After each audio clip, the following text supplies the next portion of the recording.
Shalom suster dan teman-teman, perkenalkan nama saya Siska Mustafa, NPM 2309-1034 dari kelas 9. Baik, saya akan memaparkan materi saya yaitu ajaran gereja tentang Bunda Maria. Sebelum kita mempelajari lebih jauh, kita masuk ke pendahuluan terlebih dahulu.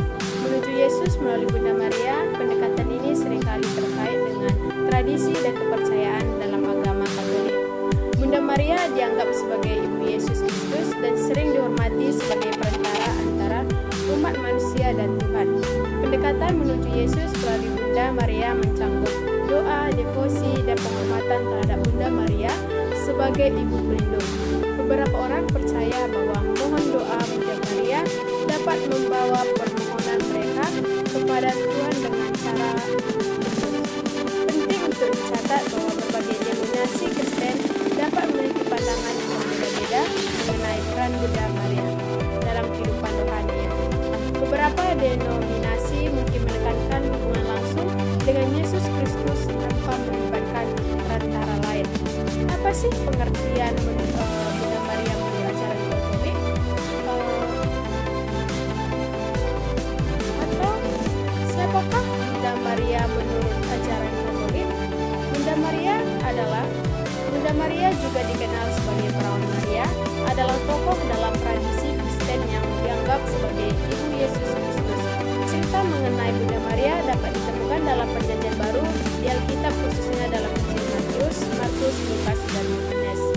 Oke, kita masuk ke slide berikutnya. Tadi kita sudah lihat siapa Bunda Maria menurut ajaran Katolik, dan sekarang kita masuk ke peran. Apa sih peran Bunda Maria di dalam Gereja Katolik? Yang pertama, peran Bunda Maria telah digambarkan secara sama-sama dalam kitab Perjanjian Lama. Jadi, dengan melihat tipologi, kita dapat melihat kaitan antara penggambarannya di Perjanjian Lama dan pengenapannya di Perjanjian Baru. Yang kedua, peran Bunda Maria disampaikan secara eksplisit dalam kitab suci, terutama dalam Injil. Tiga, peran Bunda Maria kemudian banyak disampaikan oleh gereja suci, yaitu dari ajaran yang disampaikan oleh para bapa gereja, dan yang dilestarikan juga dalam liturgi suci dan oleh pengajarannya magisterium yang menunjukkan bahwa Bunda Maria selalu menjadi bagian dalam sejarah kehidupan gereja di sepanjang zaman. Tadi kita sudah lihat apa peran Bunda Maria dalam Gereja Katolik. Sekarang kita masuk ke pengertian Bunda Maria menurut Injil. Menurut cerita Injil, Maria dipilih oleh Tuhan untuk menjadi Ibu Yesus melalui pengutusan malaikat Gabriel. Meskipun masih perawan, Maria mengandung Yesus melalui pekerjaan Roh Kudus. Dia kemudian melahirkan di Bethlehem. Bunda Maria mereka memiliki peran yang signifikan dalam kehidupan Yesus. Dia adalah saksi sepanjang perjalanannya, termasuk saat Yesus dilahirkan di Bethlehem, saat dia mengajar dan melakukan mukjizat, hingga saat penyaliban di Golgota. Maria juga disebut sebagai satu dari para saksi advokasi kebangkitan Yesus. Kita sudah lihat apa pengertian Bunda Maria menurut Injil. Sekarang kita masuk ke prinsip. Adapun beberapa prinsip Bunda Maria dapat dikatakan. Seluruh gelar dan kehormatan Maria yang diberikan Allah kepadanya adalah demi kehormatan Yesus Kristus, putranya. Dan penghormatan ini selalu berada di bawah penghormatan kepada Kristus. Kedua, dasar penghormatan kepada Bunda Maria adalah karena perannya sebagai Bunda Allah. Yang ketiga, sebagai Bunda Allah, Maria dikuduskan Allah dan mengambil peran istimewa dalam persetujuan rencana keselamatan Allah. Untuk itu, Maria dipersiapkan Allah dengan dibebaskan dari dosa asal sejak terbentuknya di dalam kandungan, atau Immaculate Conception, pemahaman akan kaitan makna penggambaran Perjanjian Lama dalam pengenapannya dengan Perjanjian Baru, menjelaskan kekudusan Maria itu. Baik, kita sudah masuk ke doktrin. Adapun beberapa pengaruh doktrin Maria kepada kita umat Kristen. A. Ketaatan dan kekudusan Bunda Maria adalah bagi kita umat beriman. B. Maria adalah Bunda Gereja, Bunda kita umat beriman. C. Maria adalah Ibu dan Perawan, maka Gereja sudah adalah Ibu dan Perawan. D. Pengangkatan Bunda Maria ke surga adalah gambaran akhir bagi kita kelak. Baik, di sini ada beberapa ayat Alkitab suci yang sering dikutip untuk mempertanyakan kekudusan dan keperawanan Bunda Maria. Mari sama-sama kita lihat dan kita baca dari slide yang saya tampilkan ini. 1. 1. Matius 13 ayat 55, Markus 6 ayat 3.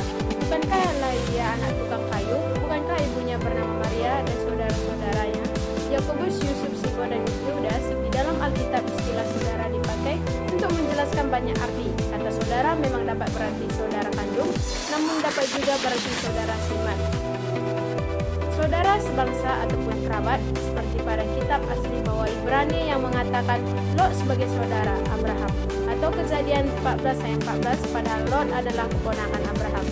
Jadi, untuk memeriksa apakah Yakobus dan Yusuf itu adalah saudara Yesus, kita melihat kepada ayat-ayat yang lain, yaitu ayat Matius 27 ayat 56 dan Markus 15 ayat 40, yang menuliskan nama-nama perempuan yang melihat dari jauh ketika Yesus disalibkan. Mereka adalah Maria Magdalena, Maria ibu Yakobus dan Yohanes, dan ibu anak-anak Zebedeus, atau Maria Magdalena, Maria ibu Yakobus muda, Yesus dan Salome. Markus 15 ayat 40. Oke, tadi sudah sama-sama kita lihat ayat-ayat Alkitab tentang tulisan Bunda Maria. Sekarang kita masuk ke pelajaran secara beda tentang Bunda Maria bervariasi di negara Kristen, terutama di Gereja Katolik dan denominasi Protestan lainnya. Beberapa poin umum tentang ajaran Gereja Katolik mengenai Bunda Maria. Yang pertama, Immaculate Conception atau konsepsi Immaculata. Gereja Katolik mengajarkan bahwa Maria, ibu Yesus, dikandung tanpa dosa asal atau Immaculata, yang berarti dia terbebas dari dosa warisan yang dimiliki oleh semua manusia. Konsep ini tidak bermaksud bahwa Maria tidak membutuhkan keselamatan, tetapi bahwa kasih karunia Allah menyelamatkannya sejak awal. 2. Perawan Maria atau Virgin Mary. Gereja Katolik meyakini bahwa Maria adalah perawan sebelum, selama, dan setelah kelahiran Yesus Kristus. Konsep ini dinyatakan dalam dogma perawan Maria. 3. Theotokos atau pengandung Allah. Gelar Theotokos atau pengandung Allah diberikan kepada Maria untuk menekankan bahwa Yesus yang dikandungnya adalah Allah yang menjadi manusia. 4. Pengangkatan Maria ke surga. Ajaran Katolik menyatakan bahwa setelah hidupnya di bumi, Maria diangkat secara fisik ke surga. Ini dikenal sebagai dogma pengangkatan Maria. 5. Devosi kepada Maria. Gereja Katolik mendorong umatnya untuk menghormati dan memohon perantara Bunda Maria dalam doa. Devosi seperti doa rosario dan penghormatan kepada berbagai bentuk Maria, seperti Maria Bunda Penghibur atau Maria Bunda Penebus, merupakan bagian dari praktik keagamaan Katolik. Penting untuk dicatat bahwa pandangan mengenai Bunda Maria dapat berbeda antara denominasi Kristen. Gereja Katolik menghormati Bunda Maria dengan tingkat penghormatan yang tinggi, termasuk doa dan devosi kepadanya. Di berbagai tradisi Kristen lainnya, peran dan penghormatan terhadap Bunda Maria dapat bervariasi.